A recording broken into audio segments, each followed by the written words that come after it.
ये कहानी है एक शेर जी की, जिन्हें पक्षी पालने का और जानवर पालने का बहुत शौक था।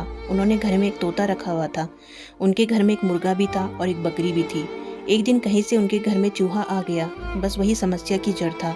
सेठानी इस बात से परेशान थी कि चूहा कपड़े कुतर देता है। एक दिन दिवाली का त्यौहार था। शेर जी अपनी पत्नी के लिए बढ़िया सी साड़ी लेकर आए। चूहे ने अपनी आदत के मुताबिक काम किया।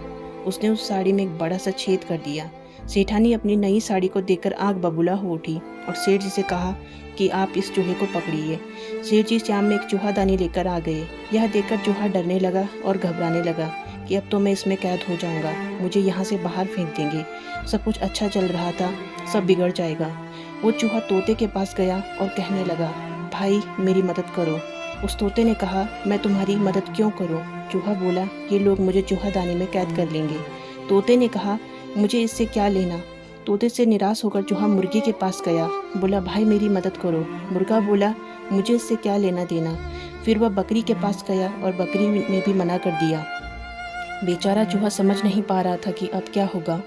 सेठानी रात होने का इंतज़ार कर रही थी कि चूहा चूहेदानी में फंस जाए। तभी एक खट की आवाज़ आई। सेठानी को लगा कि चूहा चूहेदानी में फंस गया है। जब वह चूहेदानी के पास गई तो देखा उसमें एक सांप फंस गया है। वह सांप सेठानी को डस देता है। सेठानी जोर से चिल्लाई। सेठ जी की आंख खुली तो देखा सांप ने सेठानी को डस लिया है।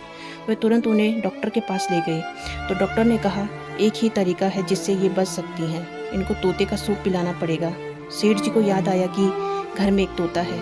फिर तोते को लाया गया और उसका सूप पिलाया गया। सेठानी बिल्कुल ठीक हो गई। चूहा ये सब देख रहा था। अब सेठानी ठीक हो गई तो उनके रिश्तेदार आने लग गए। उन्हें क्या खिलाएं? सेठ जी को लगा कि क्यों न मुर्गे का ही चिकन बनाया जाए। मुर्गे को भी बलि चढ़ा दी गई। थोड़ी दिन बाद जब सेठानी पूरी तरह स्वस्थ हो गई तो सेठ जी ने सोचा क्यों न बड़ी पार्टी रखी जाए। अब की बार बकरी की बारी थी, उसकी भी बलि चढ़ा दी गई। चूहा ये सब देख रहा था और सोच रहा था कि काश इन्होंने उस दिन मेरी बात मान ली होती तो आज इतना बड़ा बखेड़ा नहीं होता।